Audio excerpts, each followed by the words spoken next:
കെഎസ്ആർടിസിയിലെ സൗജന്യ യാത്രയെ ഏറെ പ്രതീക്ഷയോടെയാണ് സ്ത്രീകൾ നോക്കിക്കാണുന്നത്. അതേസമയം ഇത് ലിംഗസമത്വത്തിന് എതിരാകുമോ, സാമ്പത്തികമായി തിരിച്ചടിയാകുമോ തുടങ്ങിയ ആശങ്കകൾ പങ്കുവയ്ക്കുന്നവരും ഉണ്ട്.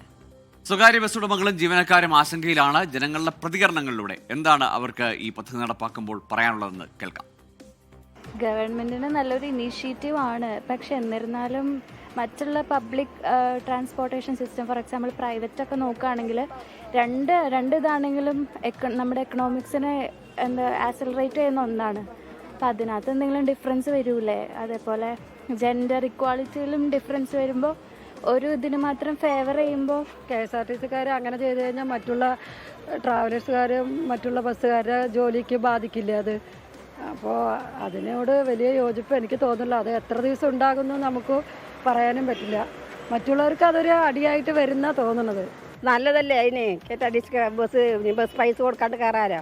സൗജന്യമായി കഴിഞ്ഞാൽ എല്ലാവർക്കും സൗകര്യം എന്ന് പറയാം. പറയുന്ന വാക്കിൽ പാലിക്കണ്ടേ, അത്രയാണല്ലോ. അതിനുമാതിരി പറയാൻ എല്ലാവരും പറയില്ലെന്നുള്ളൂ. അത് നടപ്പാക്കി കിട്ടിയാൽ എല്ലാവർക്കും സൗകര്യമായി. തീർച്ചയായിട്ടും നല്ല കാര്യങ്ങളാണ്. സ്ത്രീകൾക്ക് സൗജന്യ യാത്ര കൊടുക്കുക എന്ന് പറയുന്നത് ഏറ്റവും നല്ല കാര്യങ്ങളാണ്. പക്ഷേ അത് നിലനിർത്തി കൊണ്ടുപോകുന്നതിലാണ് കാര്യമുള്ളത്. സ്വകാര്യ ബസ് മേഖലയിൽ തീർച്ചയായും ബാധിക്കരുത്. കാരണം അവർ സമരം ഉണ്ടാക്കും. അപ്പോൾ അതിനെല്ലാം കൺട്രോൾ ചെയ്യുന്ന രീതിയിലുള്ള ഒരു നിയമമാണെങ്കിൽ അവർക്കും കൂടെ അനുകൂലം ഉണ്ടാക്കുന്ന ഒരു നിയമമായിരിക്കണം. വരികയാണെങ്കിൽ നല്ലതാണ്, കാര്യങ്ങളാണ്. പിന്നെ കുറേ സ്ത്രീകൾക്ക് ഇപ്പോൾ ഒരു ഇതിനിടയ്ക്കൊരു ഇത് കണ്ടിരുന്നു, ബൈക്കിൽ പോണവരൊക്കെ വീണതും ഇതൊക്കെ പറഞ്ഞിട്ട് അതൊക്കെ വെറുതെ കാണിക്കുന്നുള്ളൂ. പക്ഷെ കിട്ടണമെങ്കിൽ നല്ല തന്നെയാണ് അവർക്ക്.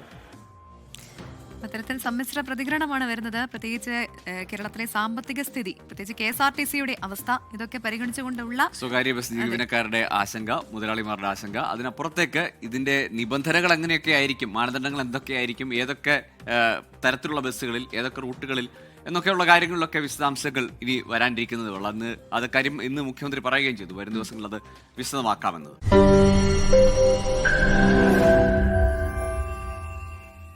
ലോകത്തെവിടെയായാലും ഏത് സമയത്തും 24 വാർത്തകളും ഓഗ്മെന്റഡ് റിയാലിറ്റി പാക്കേജുകളും എക്സ്പ്ലെയിനറുകളും വിശദമായി കാണാൻ ഞങ്ങളുടെ YouTube ചാനൽ നിങ്ങൾക്ക് സബ്സ്ക്രൈബ് ചെയ്യാം.